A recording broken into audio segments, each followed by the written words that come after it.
श्री विजय सिंह यादव, कला और विज्ञान महाविद्यालय पेटवडगांव। 14 सितंबर 2020 आज हिंदी दिवस के उपलक्ष्य में हम सभी एक दूसरे से जुड़े हुए हैं। समारोह के प्रमुख अतिथि के रूप में हमारे बीच जुड़े हुए हैं हिंदी विभाग के छत्रपति शिवाजी कॉलेज सातारा से डॉक्टर सादिक तांबोळी सर, समारोह की अध्यक्षा महाविद्यालय की प्रधानाचार्य डॉक्टर विजया चौहान मैडम, हमारे हिंदी विभाग के अध्यक्ष डॉक्टर शेख सर, हमारे महाविद्यालय के विभिन्न अध्यापक और सभी छात्र छात्राओं को सर्वप्रथम हिंदी दिवस की हार्दिक हार्दिक शुभकामनाएं। दोस्तों, हम सभी जानते हैं कि 14 सितंबर 1949 के दिन भारतीय संविधान ने हिंदी को राजभाषा के रूप में मान्य किया, गौरवान्वित किया। तब से लेकर आज तक हर साल हम यह दिवस बड़े धूमधाम से हिंदी दिवस के रूप में मनाते हैं। विभिन्न महाविद्यालय, पाठशालाएं, सरकारी जितने भी कार्यालय हैं, वहां पर आज का यह दिन हिंदी के प्रति अपनी जो भी अनुभूति है उसको अभिव्यक्त करने का यह दिवस है। हालांकि एक दिन हिंदी की जो भी गौरव की स्थिति है वो गाकर नहीं चलने वाला। हर दिन हमारे लिए हिंदी दिवस होना चाहिए और हम हिंदी प्रेमी उसके लिए जी जान से प्रयास करते ही हैं। आज भी हम इस हिंदी की जो परंपरा है उसके बारे में जानने का प्रयास करेंगे। हम जानते हैं कि आदिकाल से लेकर हिंदी भाषा में बहुत बढ़िया साहित्य लिखा जा चुका है और हिंदी साहित्य का अत्यंत गौरवमयी जो काल रहा वह था भक्ति काल। भक्ति काल के कवि कबीर, उन्हीं के जीवन पर आज हम सुनने वाले हैं, विचार विमर्श करने वाले हैं। तो सर्वप्रथम इस समारोह के प्रास्ताविक और अतिथि के परिचय के लिए मैं निमंत्रित करती हूँ हमारे महाविद्यालय के हिंदी विभागाध्यक्ष डॉक्टर शेख सर। नमस्कार मित्रों, मैं डॉक्टर नाजिम शेख, श्री विजय सिंह यादव, कला और विज्ञान महाविद्यालय पेटवडगांव, हिंदी विभाग की ओर से मनाए जा रहे आज के हिंदी दिवस समारोह के प्रमुख अतिथि डॉक्टर सादिक तांबोळी, छत्रपति शिवाजी कॉलेज सातारा के हिंदी विभाग में आप पढ़ाते हैं। मेरी सहयोगी अध्यापिका एवं हिंदी विभाग की अध्यापिका वर्षा सहदेव मैडम, कार्यक्रम के अध्यक्ष, समारोह की अध्यक्षा, महाविद्यालय की प्राचार्य डॉक्टर विजया चौहान मैडम, मेरे सभी अध्यापक मित्र, इस पूरे समारोह का तकनीकी रूप से देखने वाले भूगोल विभाग के मेरे मित्र दिनेश भंडारी, मेरे महाविद्यालय के हिंदी और अन्य सभी विषयों के छात्र तथा छत्रपति शिवाजी कॉलेज सातारा के हिंदी विभाग के छात्र, सबसे पहले मैं आप सब लोगों का जो यहाँ पर ऑनलाइन इसे देख रहे हैं, सुन रहे हैं, स्वागत करता हूँ।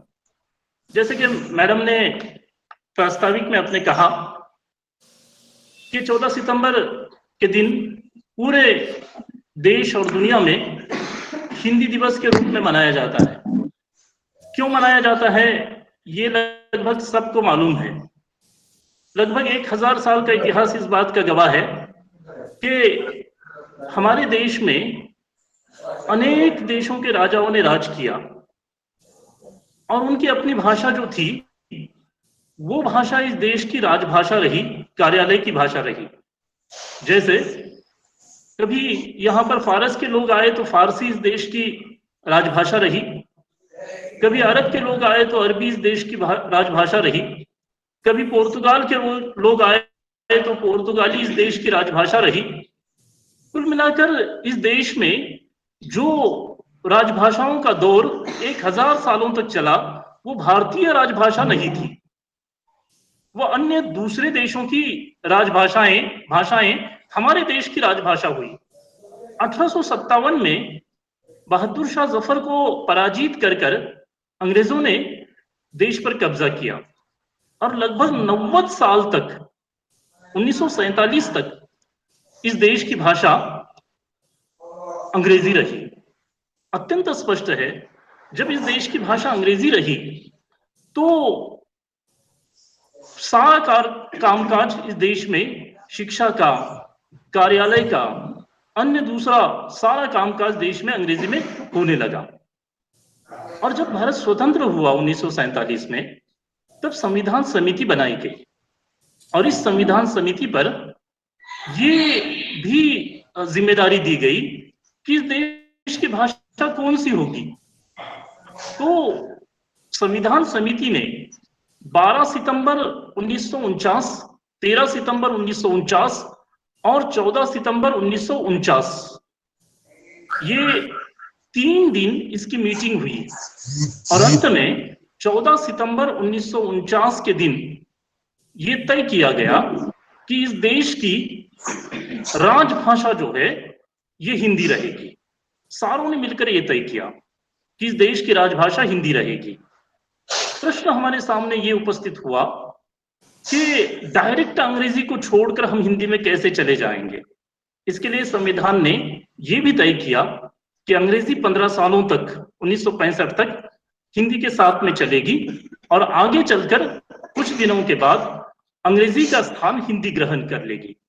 लेकिन दुख की बात आज भी ये दिखाई देती है कि आज भी कार्यालय की भाषा और ऑफिस की भाषा ये अंग्रेजी की ही दिखाई देती है।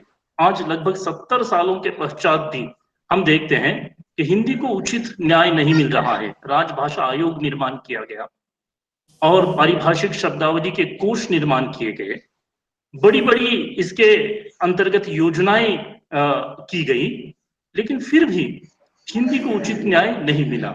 इसका मतलब ये नहीं है कि हम अंग्रेजी का विरोध कर रहे हैं। कोई भी भाषा का अध्यापक, भाषा का छात्र किसी दूसरी भाषा का कभी विरोध नहीं करता, बल्कि भाषा विकास का साधन है। हम जो विकास करते हैं ये भाषा के आधार पर ही करते हैं। इसलिए एक अध्यापक को, एक छात्र को एक से अधिक भाषाएं आना ये उसके विकास का सबसे बड़ा साधन है, ये उसके विकास की सबसे बड़ी क्रियाएं हैं। तो भाषा का विरोध नहीं, अंग्रेजी हमें आनी चाहिए और केवल आनी नहीं चाहिए बल्कि अच्छी अंग्रेजी हमें आनी चाहिए, इस बात के हम सब समर्थक हैं। लेकिन जो इस देश की राजभाषा है जिसे हम हिंदी कहते हैं, वो राजभाषा भी इस देश में और अधिक रूप में बढ़नी चाहिए। दक्षिण से लेकर उत्तर तक, पूर्व से लेकर पश्चिम तक, सारे जगहों पर हिंदी इस देश की राजभाषा है और उसका गौरव होने की आवश्यकता है। अपने अपने राज्यों की भाषाओं का भी गौरव होने की आवश्यकता है। जैसे महाराष्ट्र में आप रहते हैं तो मराठी के गौरव की भी आवश्यकता है, कर्नाटक में कोई रहता है तो कन्नड़ के गौरव की भी आवश्यकता है। तो ये हम त्रिभाषी रूप में जीते हैं। एक अंग्रेजी इंटरनेशनल भाषा के रूप में हमने स्वीकार की, एक हिंदी राजभाषा के रूप में हमने स्वीकार की, देश की भाषा के रूप में, और एक राज्य भाषा के रूप में, अपने अपने राज्यों की भाषा के रूप में हमने स्वीकार किया।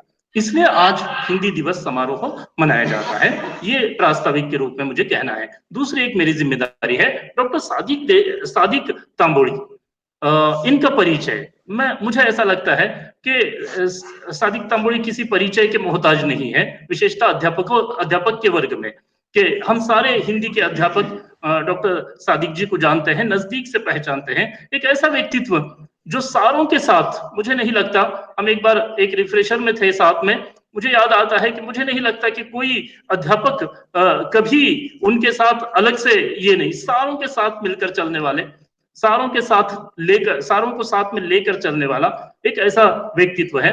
हिंदी के या किसी भी अन्य जगह पर अनेक रय शिक्षण संस्था के आज छत्रपति शिवाजी महाविद्यालय सातारा में काम कर रहे हैं, विविध महाविद्यालयों में काम किया। एक भी अध्यापक ऐसा न होगा रय शिक्षण संस्था का या हिंदी का जो सादिक तांबोली जी को पहचानता नहीं होगा। पहचान केवल ऊपर के व्यक्तित्व की ही नहीं है बल्कि उनके करियर की भी है। लगभग 3 पुस्तकें आपकी अब तक की प्रकाशित हैं। नरेश मेहता का नाट्य साहित्य, दलित चिंतक दया पवार और मोहनदास नेमिश राय का साहित्यिक मूल्यांकन। SYBA में परसों मैंने एक कविता इसकी पढ़ाई, दलित कवियत्री की कविता, सुशीला टागभोरी जी की कविता पढ़ाई थी, कि जिसमें मैंने मोहन नेमिश राय का भी संदर्भ दिया था और दया पवार का भी और उर्मिला पवार का भी संदर्भ दिया था कि ये सारे मराठी के जो साहित्यकार हैं, इनकी प्रेरणा लेकर हिंदी के साहित्यकारों ने दलित साहित्य लिखा। और उसमें मोहनदास नेमिश राय एक प्रमुख व्यक्ति, जिनका पिंजड़े का पंछी नाम की जिनकी आत्मकथा जो बहुत लोकप्रिय, पूरे हिंदी भाषी प्रदेश में ही नहीं बल्कि पूरे देश में लोकप्रिय हुई, और उन पर काम किया है सादिक तांबोली जी ने। तो एक बड़ा व्यक्तित्व जिनके अनेक आलेख जिनके पत्र पत्रिकाओं में प्रकाशित हैं, अनेक आलेख उनके बाहर की पत्रिकाओं में प्रकाशित हैं। 2 बड़े पुरस्कार, एक डॉक्टर बाबा साहेब अम्बेडकर दलित अकेडमी द्वारा दिया गया डॉक्टर बाबा साहेब अम्बेडकर पुरस्कार, और दूसरा महात्मा ज्योतिबा फुले के नाम से दिया जाने वाला, दलित अकादमी के नाम से दिया जाने वाला नेशनल पुरस्कार आपको प्राप्त है।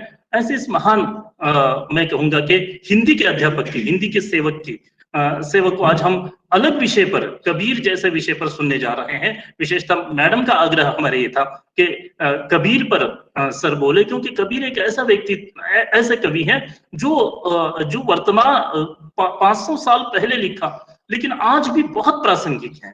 आज इतनी शिक्षा पाने के बाद भी हम कबीर के विचारों तक नहीं पहुंच सके, ये हमारा दुर्भाग्य है। आज विश्वविद्यालय में हम पढ़ते हैं, पढ़ाते हैं और ज्ञान को हासिल करते हैं, ज्ञान को बांटते हैं, लेकिन कबीर का एक दोहा मैं नहीं समझता कि हम अपने आचरण में ला सके। तो ये जो एक बड़ी खासियत है, ये आज सादिक तांबोली जी हमारे सामने रखेंगे। मुझे लगता है एक ऐसा व्यक्तित्व हमारे सामने है जो प्रकृति की तरह है, जो प्रकृति की सुंदरता की तरह अपने सारी चीजों को तो देता है लेकिन कुछ नहीं लेता। इकबाल का एक बहुत सुंदर शेर मुझे याद आ रहा है कि सितारे नूर देकर रात से कुछ नहीं लेते, शबे तारीख को करके मुरव्वर डूब जाते हैं। मुझे लगता है कि ये सादिक तांबोली के लिए बहुत सूट होने वाला शेर है।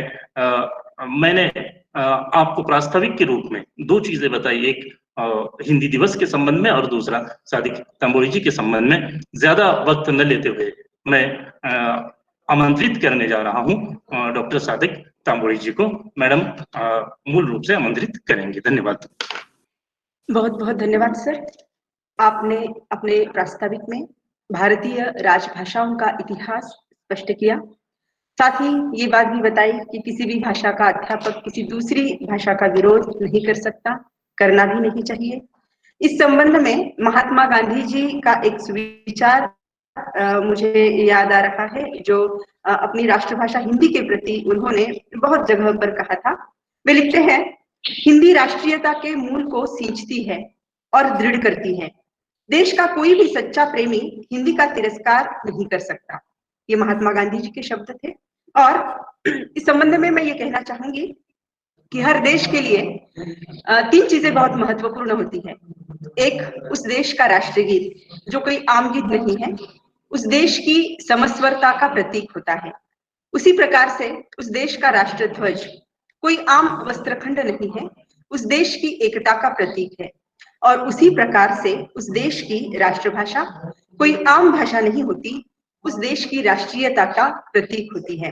तो इसी संबंध में हमारे हिंदी साहित्य के एक बहुत बड़े कवि, हिंदी साहित्य का भक्ति काल स्वर्ण काल कहा जाता है, क्योंकि उस काल में जितनी भी रचनाएं लिखी गई वो कालजयी रचनाएं थी, अमर रचनाएं हैं। आज भी उस साहित्य का महत्व अमूल्य है। तो ऐसे इस हिंदी के स्वर्ण काल के कवि कबीर का एक दोहा मुझे याद आ रहा है, जो बहुत ही प्रासंगिक लगता है। बुरा जो देखन मैं चला, बुरा न मिलिया कोई, बुरा जो देखन मैं चला, बुरा न मिलिया कोई, जो दिल खोजा अपना, मुझसे बुरा न कोई। अपने आप को एक बार देखने का सही समय आ गया है, ऐसा इस दोहे को पढ़ने के बाद लगता है। ऐसे हिंदी के अमर कवि कबीर पर बोलने के लिए मैं आमंत्रित करती हूँ आज के हमारे वक्ता डॉक्टर सादिक तांबोली सर को। सर आए और अपने अमूल्य विचारों से हमें लाभान्वित करें। आदरणीय डॉक्टर सादिक तांबोली सर। श्री विजयसिंह चौहान महाविद्यालय पेठ वडगाव के हिंदी विभाग के अध्यक्ष मेरे मित्र नाजिम सर, आपकी प्रधानाचार्य डॉक्टर विजया चौहान मैडम, वहां पढ़ाने वाले सभी अध्यापक और इस शाबाशी मंच पर उपस्थित होने वाले सभी विद्यार्थी मित्रों को मैं सबसे पहले धन्यवाद इसलिए देना चाहता हूं कि 14 सितंबर हिंदी दिवस के रूप में मनाया जाता है, जैसे नाजिम सर ने बताया, और इस उपलक्ष्य में आपने मुझ जैसे आदमी को याद किया। याद करना भी बहुत बड़ी चीज है। नाजिम ने और मैडम ने याद किया, ये मेरे लिए बहुत बड़ी बात है। अब उन्होंने जो जिम्मेदारी मुझ पर दी है वो एक निश्चित समय सीमा के अंतर्गत पूरा करने का प्रयास मैं करूंगा। वैसे जो विषय उन्होंने आज के उपलक्ष्य में चुना है, ये बहुत बड़ा विषय है। एक सीमित समय में, एक भाषण में, एक व्याख्यान में इसे पूरा करना मुझ जैसे अल्पमति के आदमी के लिए संभव नहीं है। फिर भी मैं अपनी तरफ से एक हिंदी का छात्र होने के नाते मैं कुछ कोशिश करूंगा कबीर के जीवन और उनके दर्शन या उनकी कविता पर थोड़ा बहुत प्रकाश डालने की, थोड़ा बहुत चर्चा करने की मैं थोड़ी कोशिश करूंगा। बाकी बातों की ओर नाजिम सर ने बताया कि हिंदी दिवस कैसे, क्यों, उसकी आवश्यकता, और उस उपलक्ष्य में पिछले हिंदी साहित्य के 1000 वर्षों का इतिहास अगर आप देखोगे तो उसमें बहुत सारे नाम उभर कर आते हैं, जिनमें एक महत्वपूर्ण नाम है कबीर। उनके जीवन वृत्त के बारे में मध्यकाल के जितने बाकी संत कवि है या भक्त कवि है, उनका जीवन वृत्त वैसा ही कई किंवदंतियों से आच्छादित है। कोई कहता है कि मतलब कबीर पंथियों का मानना है कि एक दिव्य कमल से कबीर पैदा हुए। कुछ लोग मानते हैं कि एक विधवा ने लोक लज्जा के कारण उन्हें त्याग दिया था और काशी में लहरतारा नाम का जो तालाब है, उस तालाब के पास एक नीरू और नीमा नाम के एक जुल्हा दंपति ने कबीर को उठा लिया, उनका पालन पोषण किया। चाहे उनके जीवन वृत्त के बारे में कई विवाद हो, कई घटनाएं मतलब अनपेक्षित या हम जिसे कह सकते हैं कि आच्छादित हो, पर इतना स्पष्ट है कि कबीर की परवरिश एक मुस्लिम जुलाहा दंपति में हुई, जुलाहा परिवार में हुई थी, जो उस समय सामाजिक दृष्टया निम्न श्रेणी का माना जाता था। और कबीर गृहस्थ थे, उनकी शादी हुई थी, उनकी पत्नी का नाम कुछ लोग धनिया, कुछ लोग रमजनिया बताते हैं। उनकी 2 संतानें थी, कमाल और कमाली। हिंदी के अध्यापक और हिंदी के छात्र इन सभी चीजों को जानते हैं। उनका पारिवारिक जीवन जो है, उस पारिवारिक जीवन की अपेक्षा उनका जो सामाजिक जीवन है या उनके जो सामाजिक विचार है और उनकी आज के संदर्भ में होने वाले मौलिकता की चर्चा हम लोग यहाँ पर करना महत्वपूर्ण मानते हैं। देखिए, कबीर का जो समय है वो 15वीं सदी का समय है। उनके अंतःसाक्ष्य में उन्होंने बताया कि 1455 साल गए, चंद्रवारी ठाट है। 15वीं सदी में जो आदमी पैदा हुआ था वो आज 21वीं सदी में अनुकरणीय क्यों हो जाता है, वो आज 21वीं सदी में आवश्यक क्यों हो जाता है। द्विभाषिक राज्य की बात नाजिम सर ने कही थी। महाराष्ट्र के संदर्भ में अगर हम बात करेंगे तो महाराष्ट्र में जो सबसे प्रमुख विचारधारा मानी जाती है, जिसकी चर्चा अक्सर फुले शाहू अम्बेडकरवाद के रूप में की जाती है, और आप लोगों को ये जानकर बड़ा ताज्जुब होगा कि ये सारे लोग अलग अलग समय में रहे हैं। इनकी काल मर्यादा जो है अलग अलग, इन अलग अलग काल मर्यादाओं में होते हुए भी ये सारे लोग आपको महात्मा कबीर से प्रभावित दिखाई देंगे। अम्बेडकर जी के बारे में आपने सुना होगा कि उनके पिताजी कबीरपंथी थे।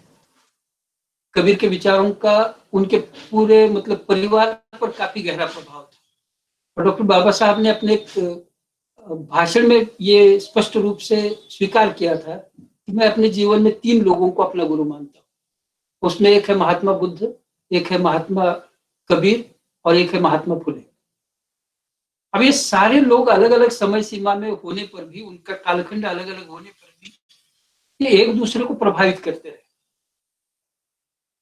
इनका प्रभाव जो है, ये प्रभाव उनके व्यक्तित्व की अपेक्षा उनका विचारों का अधिक प्रभाव है। विचार जो होते हैं वो विचार कभी समाप्त नहीं होते। अब कबीर ने लिखा कहने के बजाय कबीर ने खुद अपने बारे में ये कहा है कि वो पढ़े लिखे नहीं थे। वो कहते कि कागज मसी छुओ नहीं, कलम गयो नहीं हाथ। हमने कभी कागज और स्याही को छुआ नहीं, कभी हाथ में कलम पकड़ी नहीं है। फिर ऐसा व्यक्तित्व सदियों तक आने वाली नस्लों को, आने वाले व्यक्तित्वों को प्रभावित करता रहता है। कुछ तो होगा उनके रचनाओं में, कुछ तो होगा उनके साहित्य में। एक पक्ष बहुत बार हमारे सामने आता है जो कि उनके भक्त होने का, संत होने का या उनके समाज सुधारक होने की बात लोगों के सामने रखती है या आती है। लेकिन बहुत सारी बातें ऐसी है कि जो कबीर के बारे में हम उस नजरिए से, उस दृष्टि से कभी सोचते नहीं। कबीर के लेखन के बारे में आपको बताया कि वो खुद अनपढ़ थे, उनके शिष्य थे धनी धर्मदास नाम से। कबीर जो कुछ अपने रव में कहते जाते, अपनी लगन में जो कुछ उनके मुख से निकलता, वो कहा जाता है कि धनी धर्मदास जो उसे लिखा करते थे। एकमात्र प्रामाणिक रचना उनकी बताई जाती है बीजक। इस बीजक के अलावा उनकी तकरीबन 50 से 61 रचनाएं ऐसी बताई जाती है जो कबीर के नाम पर लोगों ने आगे लाई है। लेकिन इनमें बहुत सारे प्रक्षेप भी है। अगर हम सिर्फ बीजक के बारे में बात करें, बीजक के भी 3 हिस्से हैं, साखी, सबद और रामायणी।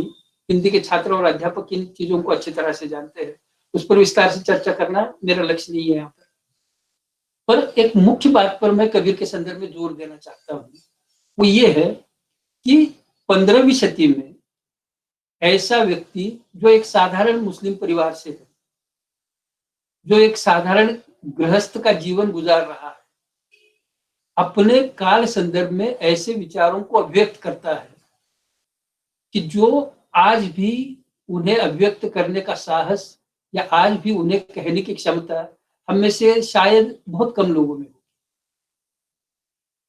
और वो क्या है? तो सबसे अहम या सबसे बड़ी विशेषता कबीर की जो है वो है उनके द्वारा की जाने वाली कठोर चिकित्सा। अब किन चीजों की चिकित्सा कबीर ने की है? तो अपने समसामयिक परिवेश में जो भी दिखाई देता है, जो भी तत्कालीन धर्म थे, 15वीं सदी में आप जानते हैं कि 15वीं सदी में इस्लामी शासन इस देश में, खासकर उत्तरी भारत में लगभग फैल चुका था। कबीर काशी में रहते थे, जिसे बनारस कहा जाता है आज। ये काशी या बनारस उस समय भी सनातनियों का गढ़ या अड्डा था, और दिल्ली में इस्लामी शासन स्थापित था।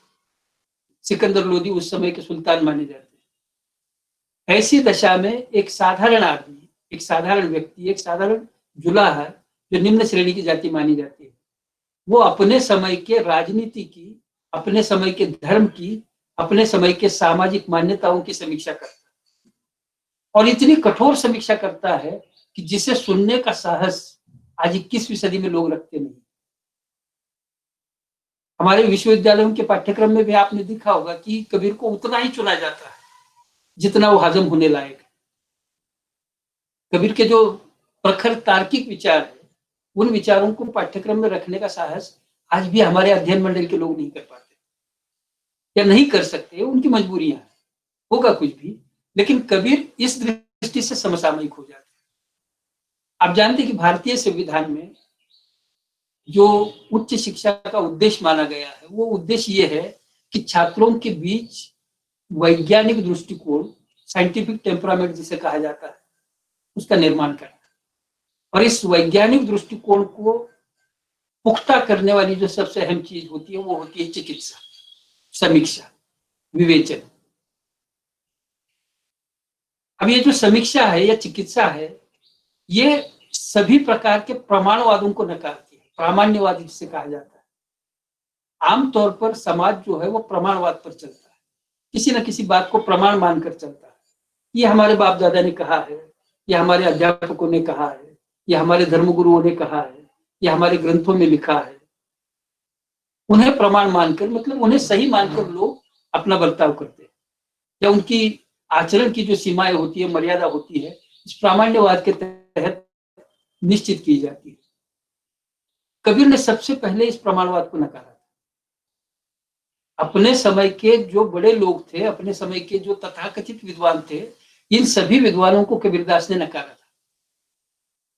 अब आप कल्पना करके देख लीजिए, 15वीं शती में बनारस जैसे शहर में रहकर खुलेआम ये कहना कि पंडित बात बदनते झूठा, ये जो पंडित है ये झूठी बात बता रहा है,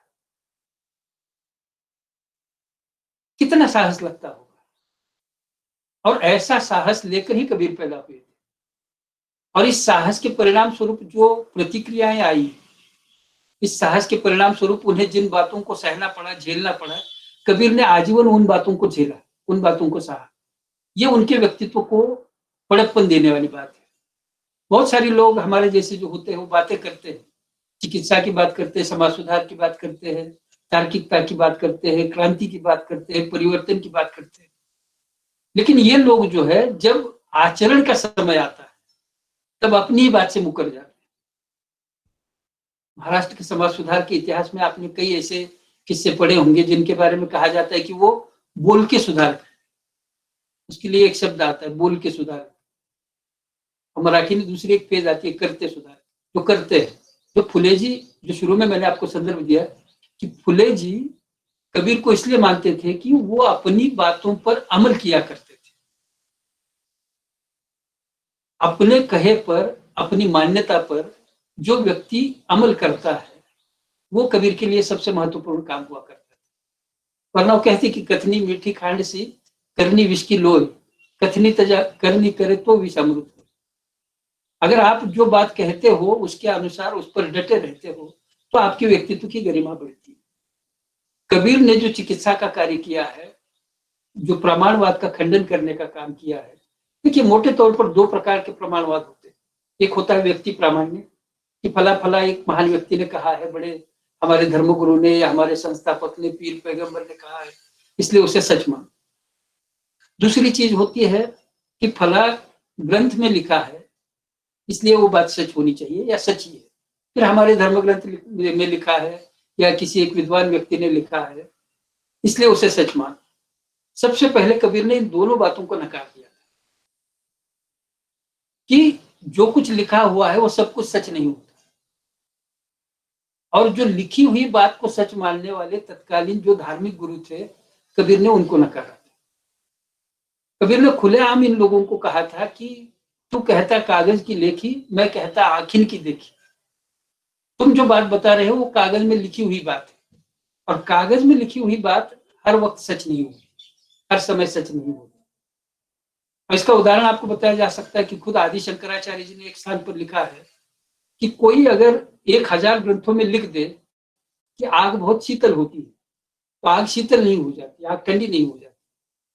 मतलब जो लिखा हुआ है, किताबों में लिखा हुआ, ग्रंथों में लिखा हुआ, सब का सब सच मानना ये गलत बात है। ये वैज्ञानिक दृष्टिकोण की या चिकित्सा की सबसे पहली सीढ़ी है। जो कुछ लिखा हुआ है उसे सच मत मानो, जो किसी के द्वारा कहा गया है उससे सच मत मानो। व्यक्ति प्रामाण्य और ग्रंथ प्रामाण्य दोनों को कबीरदास ने नकारा था। अब इन दोनों को नकारना आज की स्थिति में भी इतना खतरनाक है, इतना मुश्किल है कि इसका साहस कोई भी साधारण आदमी नहीं कर सकता। ये साहस कबीरदास ने 15वीं शती में दिखाया था, और यही कारण है फिर उनको बहुत सारी यंत्रणाएं दी गई। कबीर के जीवन में ऐसे कई किस्से हैं कि उन्हें हाथी के पैर के नीचे को चुराने का प्रयास किया गया, उनके पैरों में जंजीरें बांधकर गंगा जी में डालने का प्रयास किया गया। इतना करने पर भी कबीर अपने मत से विचलित नहीं होते तो उन्हें देश निकाला दिया, काशी से उन्हें बाहर कर दिया गया, राज्य से बाहर चले। और इसी दौर में कहा जाता है कि कबीर महाराष्ट्र में भी आए थे, पंढरपुर में, या महाराष्ट्र के वारकरी संप्रदाय के साथ कुछ लोगों के साथ वो मिलकर रहे थे कई सालों तक। पूरे देश भर तीर्थाटन करते रहे, पूरे देश में अपने विचारों से लोगों को जगाते रहे, और इसी कारण वो सभी संदर्भों को या ऐसे किसी गढ़ को, मठ को या किसी संप्रदाय को बनाने के पीछे नहीं रहे। उनकी धारणा थी कि रमता जोगी बहता नीर, जो साधु है वो अगर एक स्थान पर न रुके तो अच्छा है, अगर एक स्थान पर रुकेगा तो फिर वहां मठ बनने लगते हैं, गढ़ बनने लगते हैं, और आगे चलकर इनके संस्थान बन जाते हैं।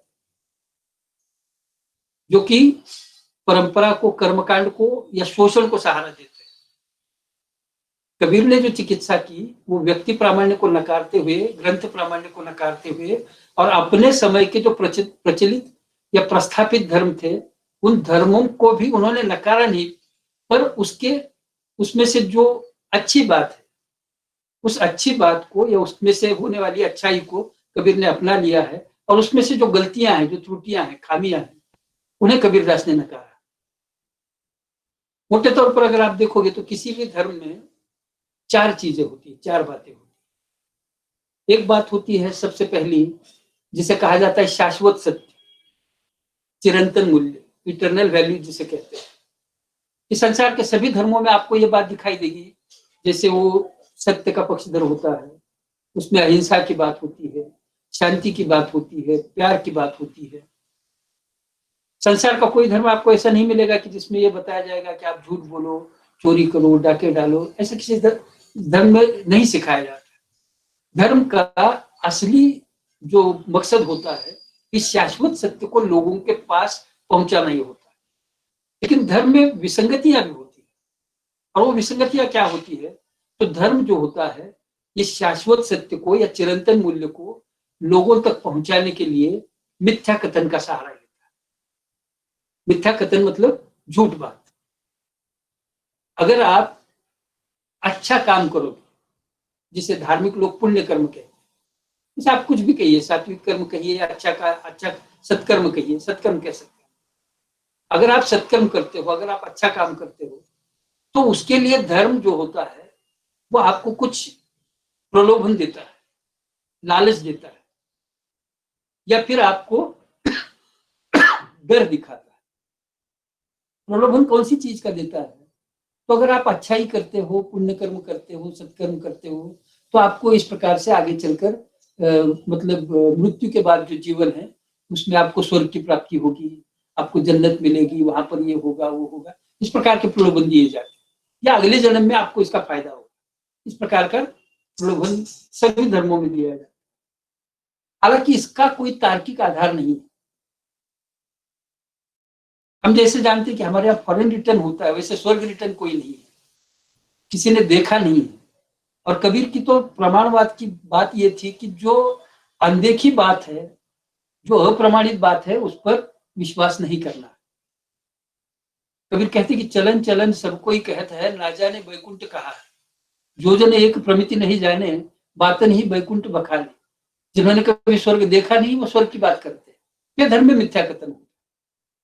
जैसे उसमें प्रलोभन दिया जाता है, वैसे डर भी दिखाया जाता है। अगर आप अच्छा काम नहीं करोगे तो फिर आपको पाप लगेगा और उसके एवज में आपको नरक मिलेगा, जहन्नम मिलेगा। ये जो मिथ्या कथन है, कबीर ने अपने समय के धर्मों में जो भी मिथ्या कथन है उसे नकारा है।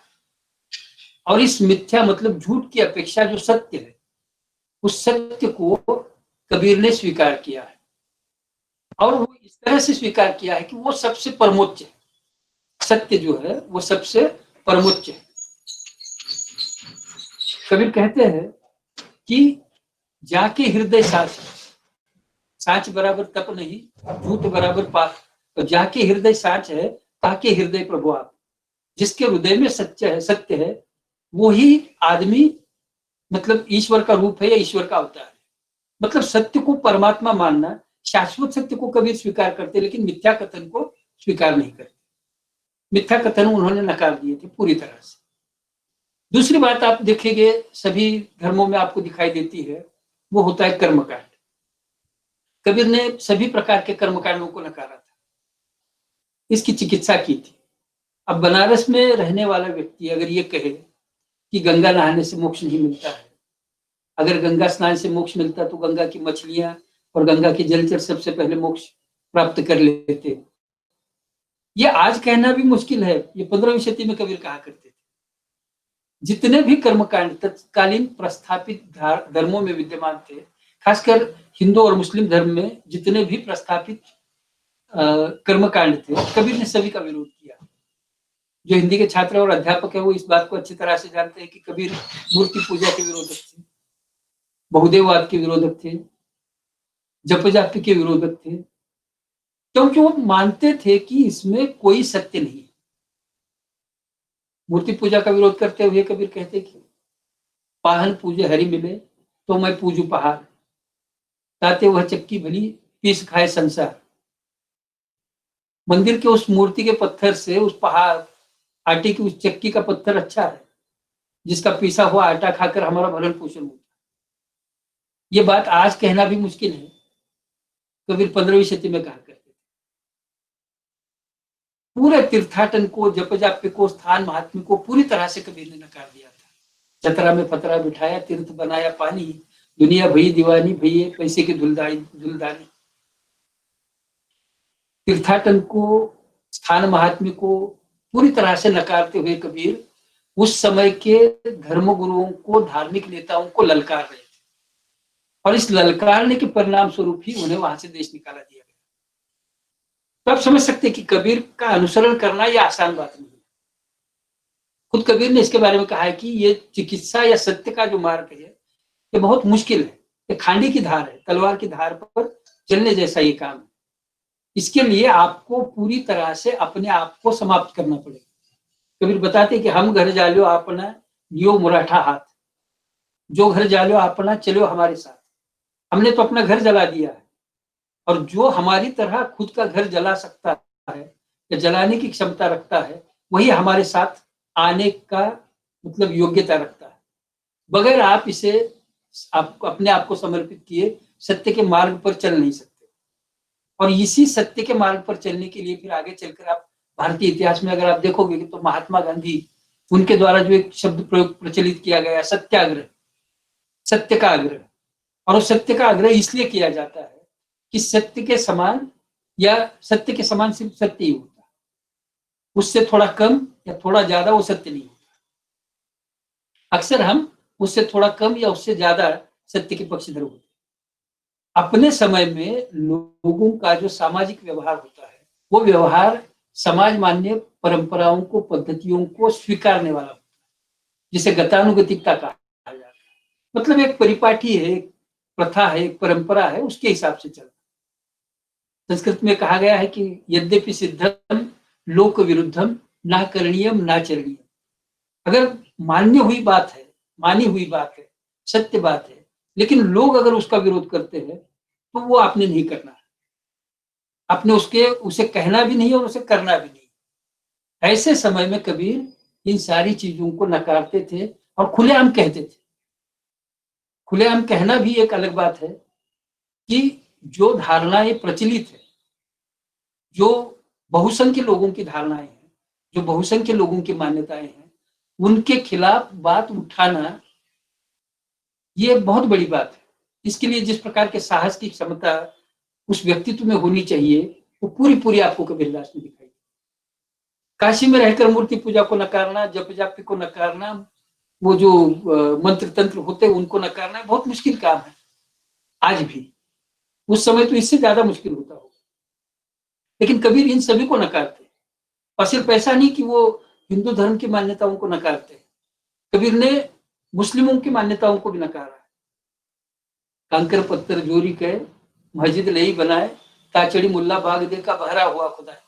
कबीर कहते कि कंकर पत्थर जोड़कर ये जो मस्जिद बनाई है और इसके ऊपर चढ़कर ये जो मुल्ला अजान दे रहा है, बाग दे रहा है, क्या खुदा बह रहा है, उसे सुनाई नहीं देता। कॉन्ट्रोवर्सी देखिए, विरोधाभास ऐसा है कि धर्म ये मानता है कि चिंटी के पग नेउर बाजे तो भी साहब लगता है। मतलब मूंगी के पैरों में अगर घुंघरू बांध दिए जाए, चींटी उसके पैरों में अगर घुंघरू बांध दिए जाए तो भी सुनने की क्षमता उस ईश्वर में है। तो उसे पुकारने की इतने सारे बाजे गाजे की, ढोल नगाड़े की, इतने सारे शोर शराबे की आवश्यकता क्या है? आज भी गणपति की आरती में बजने वाले डीजे को हम रोक नहीं सकते हैं। ये बात कहने की क्षमता भी आज 21वीं सदी में जिन लोगों के पास नहीं है, उन लोगों के लिए कबीर एक अप्राप्य वस्तु बन जाता है 15वीं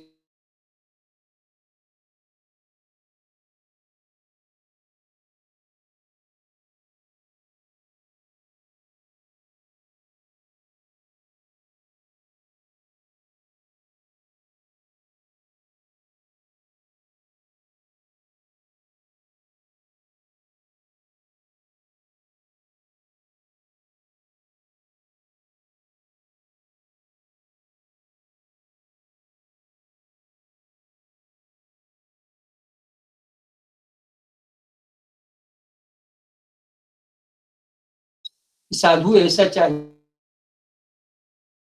साधु सूप की तरह होना चाहिए। सूप जो होता है ना, हमारे यहाँ औरतें धान पचाड़ती है, उसमें होने वाला कूड़ा करकट, उसमें होने वाली गंदगी सब कुछ निकाल देता है, और जो अच्छा धान है उसी को अपने पास रख लेता है। तो साधु ऐसा चाहिए जैसे सूप सुभाए, सार सार को गही रहे, थोथा दे उड़ाए। जितना थोथा है, जितना कचरा है, जितना कूड़ा करकट है, वो सारा उड़ाने जैसा व्यक्ति का स्वभाव होना चाहिए। और कबीर ने यही काम किया है। उन्होंने चिकित्सा के माध्यम से ग्रंथ प्रामाण्य को नकारा, व्यक्ति प्रामाण्य को नकारा, और समाज में होने वाला जो मिथ्या कथन है उस मिथ्या कथन को नकारा, कर्म कांडों को नकारा, सभी कर्म कांडों को नकारा। मूर्ति पूजा का विरोध किया, पशु हत्या का विरोध किया। अब उस समय आप जानते हैं कि पशु हत्या करना तब भी और अब भी एक प्रस्थापित प्रचलित परंपरा है, जिसका कबीर कठोर शब्दों में विरोध करते हैं। कबीर कहते हैं कि मुसलमान के पीर औलिया मुर्गा मुर्गी खाई, होता है राजा रानी मुर्गा मुर्गी खाई। अब ये बात आज कहना मुश्किल है, कबीर उस समय में कहा करते। तो जीव हत्या का विरोध करो, जो मूर्ति पूजा है, जप जाप पे है, कर्मकांड, सभी प्रकार के कर्मकांड। स्थान महात्म्य का ही उदाहरण आपको कबीर के जीवन से मिल जाएगा कि जिस व्यक्ति की पैदाइश बनारस में हुई थी, और हिंदू धर्म में ये माना जाता है कि बनारस में रहने वाला या बनारस में पैदा होने वाला व्यक्ति ये मोक्ष का अधिकारी है, और जो बनारस में पैदा नहीं होता वो मरते समय बनारस चला जाता है। अगर वो मरते समय बनारस नहीं पहुंच पाता है तो मरने के बाद उसकी अस्थियों का विसर्जन लोग ले जाकर काशी में कर देते, बनारस में कर देते। कबीर अपने अंतिम दिनों में बनारस छोड़कर मगहर चले जाते, और मगहर के बारे में एक ऐसी धारणा हमारे यहाँ बनाई गई है कि जो मगहर मरता है, मगहर में मरता है, वो सीधे नरक में चला जाता है। कबीर कहते कि मैं काशी में मरूं और वैकुंठ पाऊं तो फिर मैंने जो आराधना की है उसका फायदा क्या है? उसका कोई फायदा नहीं है। इसलिए अपने अंतिम दिनों में मगहर चले जाते और मगहर में देह त्याग कर देते, मतलब स्थान महात्म्य को अपने कृति के द्वारा नकारते। एक बात स्पष्ट है कि वो कर्मकांडों का विरोध करते थे, मतलब सभी धर्मों में होने वाले जो कर्मकांड होते हैं उनके रूप चाहे अलग अलग हो, लेकिन सभी कर्मकांडों का कबीरदास ने विरोध किया है, उन्हें नकारा है। और चौथी सबसे अहम बात आती है, वो होती है शोषण। सभी धर्म अपने ही अनुयायियों का शोषण करते हैं। अब ये शोषण के मानदंड क्या क्या होते हैं, शोषण के आधार क्या क्या होते हैं, ये आप सभी अच्छी तरह से जानते हैं। कभी जाति के आधार पर, कभी लिंग के आधार पर धर्म अपने ही अनुयायियों का शोषण करता है। कबीर ने इस उच्च नीचता पर आधारित होने वाला जो शोषण है, इस शोषण को नकार दिया, बल्कि उस समय इस व्यवस्था को ललकारा था। वो कहते कि तू बामन जो बामन ही जाया, आन बाट हो क्यों नहीं आया। तुम सिर्फ इसलिए ब्राह्मण नहीं हो कि किसी ब्राह्मण स्त्री के कोख से पैदा हुए, तुम ऊंचे कैसे और हम कैसे शूद्र, हम शूद्र कैसे हो जाते, हम छोटे कैसे हो जाते। तो किसी जाति विशेष में, किसी कुल विशेष में पैदा होने से आप हमसे हमेशा के लिए ऊंचे नहीं हो जाते। कबीर कहते कि ऊंचे कुल का जन्म या करनी ऊंचे न हुए, स्वर्ण कलश मदिरा भरा साधु नींदे सो।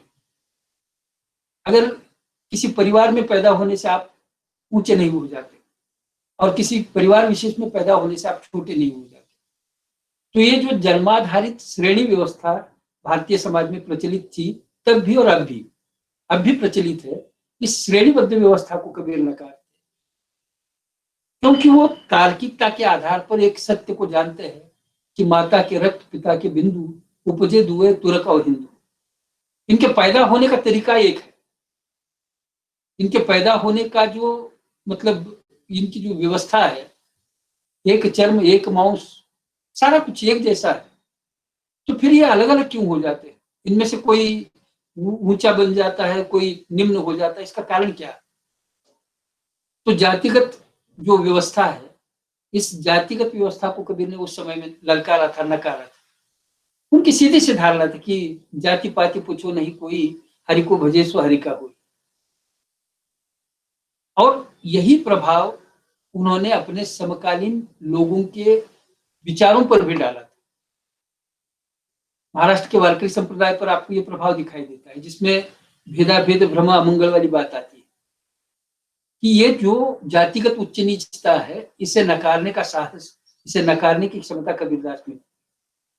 तो इतने मतलब मध्ययुगीन समय में जो प्रस्थापित और प्रचलित धार्मिक व्यवस्था है, जिनके हाथ में पूरी तरह से समाज के संचालन की शक्ति और सामर्थ्य है, ऐसे लोगों को ललकारने के लिए कबीर ने व्यक्ति प्रामाण्य, ग्रंथ प्रामाण्य को नकारते हुए अपने समय में प्रचलित हिंदू और मुस्लिम दोनों धर्मों की कठोर चिकित्सा की। और इस कठोर चिकित्सा की बिंदु क्या है, तो जैसे मैंने आपको बता दिया कि सिर्फ शाश्वत सत्य को ग्रहण करना, और जो कर्मकांड है, जो मिथ्या कथन है, जो शोषण है, उसका नकार देना, उसे नकार देना। उसकी बड़े प्रखर शब्दों में कबीर ने आलोचना की है। अब मेरे पास उतना समय नहीं है इतने विस्तार से आपके साथ मतलब आपके समक्ष ये बात रख सकूं, पर ये 4 बातें मुख्य तौर से आप समझ लीजिए कि कबीर जो है धर्म में होने वाले शाश्वत सत्य को स्वीकार करते हैं, और जो मिथ्या कथन है, जो कर्मकांड है, जो पाखंड है, जो आडंबर है, जो शोषण है, उसे नकारते हैं। और उसे नकारने के लिए वो अपने आप को एक चिकित्सक के रूप में सामने लाते हैं। अभी चिकित्सक के लिए जिस प्रकार की आवश्यकता मतलब तार्किकता की आवश्यकता होती है, वो कबीर के विचारों में थी। सिर्फ 1-2 स्थानों पर कबीर इस तर्कों से दूर हो जाते, और वो स्थान भी उन्हें मतलब छोटा नहीं करते। 1-2 स्थान मतलब जहां पर कबीर ईश्वर प्रेम की या लौकिक प्रेम की बात करते हैं, या जहां पर कबीर रहस्यवाद की बात करते हैं, वहां पर कबीर तार्किकता का थोड़ा आंचल छोड़ देते हैं। वहां एक भक्त के रूप में या एक प्रेमी के रूप में कबीर हमें दिखाई देते हैं, जिसमें वो कठोर चिकित्सा करने की अपेक्षा जो स्वाभाविक मानवीय प्रवृत्तियां होती हैं, जो अपने प्रेमी के प्रति जिस प्रकार का समर्पण होता है, अपने प्रेमी के प्रति जिस प्रकार की कोमल भावनाएं होती है, वो उन भावनाओं को प्रदर्शन कबीर करते हैं। जब वो कहते कि आंखड़िया झाई पड़ी पंथ निहारी निहारी, जी बढ़िया छाया पड़े राम पुकारी पुकारी, या जब वो कहते कि नैनो अंदर आव तू नैन ढाप तो ही लेहू, ना मैं देखू और को ना तो ही देखने देहू। तो ऐसे स्थानों पर कबीर एक नर्म मिजाज या नर्म दिल प्रेमी बनकर सामने आते, या उलड़बासिया जिसमें थोड़ा बहुत रहस्यवाद आता है, बरसे कंबल भीगे पानी, या एक अचंबा देखा रे भाई ठाड़ा सिंह चरावे गाई वगैरह। तो यहाँ पर चिकित्सा की या तार्किकता की बात ही नहीं होती, यहाँ पर एक दूसरी बात होती है जो कि अलग विषय है। लेकिन कबीर के साहित्य के संदर्भ में अगर हम देखेंगे तो स्पष्ट रूप से यह परिलक्षित होता है कि वो अपने समय के सभी गलत धारणाओं को, गलत धार्मिक मान्यताओं को पूरी तरह से मतलब सिरे से नकारते हैं। और यही कारण है कि आज 500-600 साल हो जाने के बाद भी कबीर समसामयिक रह जाते हैं, कबीर प्रासंगिक रह जाते हैं। आज भी उनके विचार जो है वो आज भी किसी भी प्रबोधन के लिए, किसी भी सामाजिक परिवर्तन के लिए एक मार्गदर्शक के रूप में सामने आते हैं। तो जिस प्रकार से आयोजक मित्रों ने ये विषय मुझे दिया था और जो समय सीमा दी थी, इस समय सीमा में कबीर का पूरी तरह से मतलब उनके साहित्य का पूरी तरह से लेखा जोखा प्रस्तुत करना, वैसे लिए तो मेरे जैसे आदमी के लिए भी ये बहुत बड़ी बात है। पर जितना था, जितनी समय सीमा मुझे दी थी, उसमें कबीर के विचारों के कुछ बिंदुओं को अधोरेखित करने का एक अल्प सा प्रयास मैंने किया। फिर एक बार आप सभी महानुभावों का, विशेषतः नाजिम सर, चौहान मैडम, वडगांव महाविद्यालय के सभी अध्यापक गण और छात्रगण, आप सभी ने मुझे यहाँ पर निमंत्रित किया, और कुछ मेरे टूटे फूटे विचार या शब्द जो है उन्हें बड़े धैर्य के साथ सहा, इसलिए धन्यवाद। यहाँ पर रुकता हूँ और अपने वाणी को विराम देता हूँ। धन्यवाद फिर एक बार। हाँ, बहुत बहुत धन्यवाद सर। बहुत ही सुंदर ढंग से आपने कबीर के जीवन और व्यक्तित्व को प्रकाशित किया हमारे सम्मुख।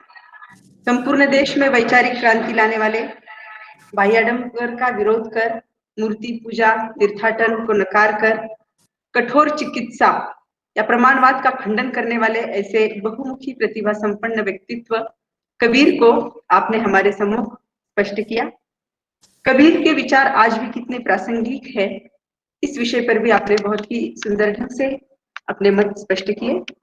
कथनी और करनी में एकता रखने वाले कबीर प्रस्थापित व्यक्ति धर्म ग्रंथ को नकार कर जो अच्छा है उसे स्वीकारने वाले कैसे थे, इस पर भी आपने बहुत ही अच्छे तरीके से हमें समझाया। आपके बहुत बहुत धन्यवाद सर। आपने अपना कीमती समय हमारे लिए, हमारे महाविद्यालय के लिए दिया, इसलिए महाविद्यालय की ओर से, हिंदी विभाग की ओर से मैं आपके तहे दिल से आभार मानती हूँ। तत्पश्चात हम आगे बढ़ते हैं और इस समारोह के अध्यक्षीय मंतव्य के लिए मैं निमंत्रित करती हूँ हमारे महाविद्यालय की प्रधानाचार्य डॉक्टर विजया चौहान मैडम। नमस्कार और आप सभी को हिंदी दिन की बहुत बहुत शुभेच्छाएं। आज इस वेबिनार में सर्वप्रथम मैं डॉक्टर नाजिम शेख का और डॉक्टर वर्षा सहदेव का बहुत तहे दिल से आभार व्यक्त करती हूँ कि उन्होंने एक अच्छे व्यक्ति को आज हिंदी दिन के समारोह के लिए बुलाया और उनके विचार हमने सुने और वो उसकी थीम भी बहुत ही अच्छी रखी है उन्होंने। और ये सभी आयोजन करने वाली समिति को, सभी मेंबर्स को, सभी मेरे जो कलीग है, सहकारी है, उनको मैं तहे दिल से धन्यवाद देती हूँ, उनका अभिनंदन भी करती हूँ। मित्र हो, बहुत दिनों से हम सुनते आते हैं, हर साल 14 सितंबर को हम हिंदी दिन मनाते हैं। कोई ना कोई साधन व्यक्ति आते हैं जो किसी विषय पर विचार व्यक्त करते हैं, हम सुनते हैं और बाद में उस पर गौर करते हैं 2-4 दिन के लिए और फिर भूल जाते हैं। मगर ऐसा नहीं होना चाहिए, ये मेरी इच्छा है, क्योंकि सभी भाषाएं अपनी जगह पर बहुत ही इम्पोर्टेंट है, बहुत ही उनका अपने जीवन में असाधारण सा महत्व है। वो अपनी मातृभाषा हो या राजभाषा हो या ये देश की भाषा हो जो हिंदी बोलते हैं हम, या तुम अपने व्यवसाय के लिए, अपने उपजीविका के लिए अंग्रेजी शायद आप सीख रहे हो, या शायद आप कोई फ्रेंच या रशियन और जापानीज भाषा सीख रहे हो। सभी भाषाओं का अपने जीवन में बहुत ही असाधारण महत्व है, क्योंकि भाषा ही एक ऐसी चीज है जो हमें व्यक्त करने के लिए सिखाती है और अपने विचार हम जिस भाषा में अधिक अच्छी तरह से व्यक्त कर सकते हैं वही अपनी भाषा होनी चाहिए। चाहे वो हिंदी हो, चाहे वो मराठी हो, चाहे वो कन्नड़ हो, चाहे वो उड़िया हो या कोई और परकीय भाषा हो जो फ्रेंच या जापानीज, रशियन या कोई स्पेनिश भाषा हो। जो भी भाषा है उनका अलग ही लहजा होता है, उनका अलग ही सौंदर्य होता है। हर भाषा अपनी अपनी जगह पर ठीक है, अपनी अपनी जगह पर वो उतनी ही मस्त है जितनी की दूसरी भाषा है। हर भाषा का आदर करना हमारा कर्तव्य है और किसी एक ही भाषा के लिए झगड़ना, एक ही भाषा को लेकर उसका स्वाभिमान हमने गले से लगाए रखना, ये बात बहुत गलत है। इसीलिए मैं कहती हूँ कि हर दिन हमने हिंदी में बोलना चाहिए, हर दिन हमने अंग्रेजी में बोलना चाहिए, हर दिन हमने मराठी में भी बोलना चाहिए, जिससे हम वो भाषा आत्मसात कर सके, उस भाषा का सौंदर्य हम समझ सके और उस भाषा को आगे ले जा सके। किसी एक ही दिन हम हिंदी में बोले, किसी एक ही दिन हम अंग्रेजी में बोले, ये उचित नहीं है। और स्कूल से मुझे हिंदी ने बहुत ही आकर्षित किया है। हम हर साल स्कूल में हिंदी दिन मनाते थे, हर साल वो हिंदी में हमारी कंपटीशन होती थी और वो एक पूरा सप्ताह हम हिंदी में बात करते थे। मगर वो कॉलेज में, उच्च शिक्षा में ये नहीं होता और हम सभी स्टूडेंट को ये कंपल्शन भी नहीं कर सकते कि इसी भाषा में बोलना चाहिए, वैसा ही बोलना चाहिए, वगैरह वगैरह। सो ये अंततः रिस्पॉन्सिबिलिटी आती है वो शिक्षकों पर या हमारे सहकारियों पर, जो हिंदी पढ़ाते हैं, जो अंग्रेजी पढ़ाते हैं या कोई भाषा पढ़ाते हैं। अपनी भाषा का प्रचार और प्रसार कैसे करना है, ये उस शिक्षक पर रिस्पॉन्सिबिलिटी आती है। और मुझे लगता है कि हमारे महाविद्यालय में जो हमारे 2 सहकारी है, डॉक्टर नजीम शेख और डॉक्टर वर्षा सहदेव, वो तो बहुत ही गुणी अध्यापक है और अपनी भाषा का प्रचार और प्रसार वो अच्छे तरीके से कर रहे हैं। फिर भी स्टूडेंट्स भाषा की तरफ हो, चाहे वो मराठी हो, चाहे वो अंग्रेजी हो या हिंदी हो। इस पर भी थोड़ा गौर करना जरूरी है, क्योंकि अगर कबीर पर हम विचार करें, सिर्फ कबीर दास दो सुने, कबीर की कविता सुने, कबीर का आलोचन करें या कबीर का वो जो साहित्य है वो पढ़े, तो पूरी जिंदगी हम उसमें व्यतीत कर सकते हैं। इतने बड़े बड़े लेखक है, इतने बड़े बड़े कवि है, और वो सिर्फ हिंदी में नहीं, मराठी में है, अंग्रेजी में है। तो इतना सब लिटरेचर अगर इस भाषा में, सभी भाषाओं में उपलब्ध है, तो स्टूडेंट उस भाषा की ओर आकर्षित क्यों नहीं हो रहे हैं। और आज ही मैंने किसी वर्तमान पत्र में पढ़ा कि हिंदी में कौन कौन सी एम्प्लॉयमेंट की अपॉर्चुनिटीज है, रोजगार की संधि हिंदी में कैसी है। मगर संधि अपॉर्चुनिटी तो बहुत है, बहुत जगह पर है वो, पर सबसे पहले उसमें जरूरत क्या है कि मैं उस भाषा को अच्छी तरह से जान लूं, पढ़ लूं, समझ लूं, और मेरी भाषा वो अच्छी होनी चाहिए ताकि मैं उस भाषा में अपने विचार व्यक्त कर सकूं। अगर मैं दूरदर्शन पर ही बोल रही हूँ, अगर मैं हिंदी में ड्रामा कर रही हूँ, अगर मैं हिंदी में कुछ भी कर रही हूँ, तो पहले मुझे वो भाषा अच्छी तरह से जान लेनी चाहिए। बच्चे आजकल जाने बगैर ही कुछ करना चाहते हैं, तो ये बहुत गलत बात है। ये अध्यापकों की रिस्पॉन्सिबिलिटी है कि उन्हें ठीक से समझाए कि वो कैसे करे। और अगर वो हिंदी प्रधान विषय ले रहे हैं बीए के लिए, एमए के लिए, तो उनकी रिस्पॉन्सिबिलिटी क्या है, वो हिंदी में कैसे अच्छे तरीके से आगे बढ़ सकते हैं। इसलिए उन्हें मोटिवेट करने की, उनका संपूर्ण व्यक्तिगत जीवन सुधारने की रिस्पॉन्सिबिलिटी ये फाइनली या अंतिमतः हम पर ही रहती है। ये अध्यापकों ने अच्छी तरह से समझना है और फिर अपनी भाषा का प्रचार और प्रसार करना है। सर ने आज जो विचार व्यक्त किए, बहुत ही अच्छी तरह से विचार व्यक्त किए हैं। डॉक्टर तांबोली सर जो हमारे बहुत ही घनिष्ठ मित्र है और एक हिंदी के बहुत बड़े अभ्यासक हैं, उन्होंने आज ये जो विचार व्यक्त किए हैं उनसे मैं बहुत सहमत हूँ। क्योंकि कबीर मुझे लगता है कि ये कबीर दास जो है वो मराठी में जो तुकाराम थे वैसे ही है, विद्रोही जिनको बोलते हैं हम, वैसे ही कबीर दास थे कि जो अत्यंत साधारण घर से आए थे, मगर फिर भी कुछ शिक्षित नहीं थे, फिर भी उनके विचार देखो, फिर भी उनकी कविताएं पढ़ो, फिर भी उनके दोहे पढ़ो। किसी ने इस जग में कोई ऐसा एक ही व्यक्ति नहीं होगा कि जिसको कबीर ने आकर्षित न किया हो। उनके दोहे हो, चाहे उनकी कविता हो या उनका कोई और प्रकार का साहित्य हो, सभी उनके विचार भी सभी को आकर्षित करते हैं। और उन विचार पर अमल करना, अभ्यास करना हमको जरूरी लगता है, जो आज भी जरूरी है। तो उनके विचार तो शाश्वत है। उन्होंने जो दोहे लिखे हैं, उन्होंने जो कविताएं लिखी है, उनका जो भी साहित्य है वो आज भी शाश्वत है। और आज भी हम ऐसे वेबिनार में कबीर को सुनते हैं, उनके विचारों को सुनते हैं और उनके विचारों पर अमल करना चाहिए, ऐसा भी हम बोलते हैं।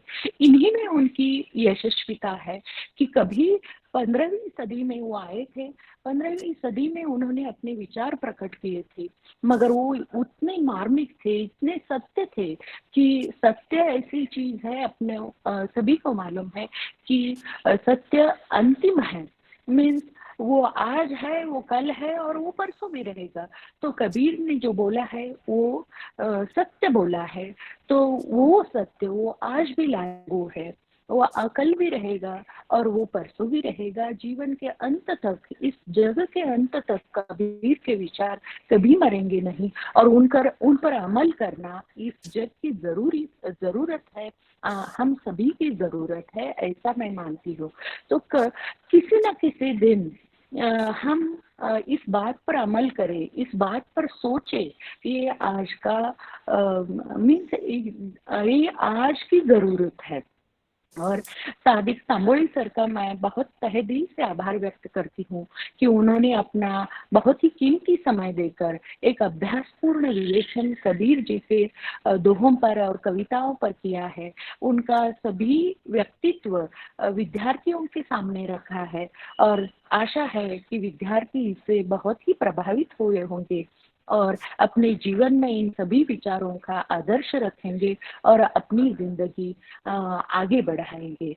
आप सभी को मैं तहे दिल से धन्यवाद देती हूँ, आपका अभिनंदन करती हूँ और फिर से एक बार हिंदी दिन की बहुत सारी शुभकामनाएं देकर मैं अपना अध्यक्षीय भाषण बंद करती हूँ। धन्यवाद। बहुत बहुत धन्यवाद मैडम। बहुत ही सुंदर ढंग से बढ़िया हिंदी में आपने अपना अध्यक्षीय मंतव्य दिया, इसके लिए मैं आपके तहे दिल से आभार मानती हूँ। इसके पश्चात हम समारोह के अंतिम पड़ाव पर पहुंचते हैं आभार ज्ञापन के लिए।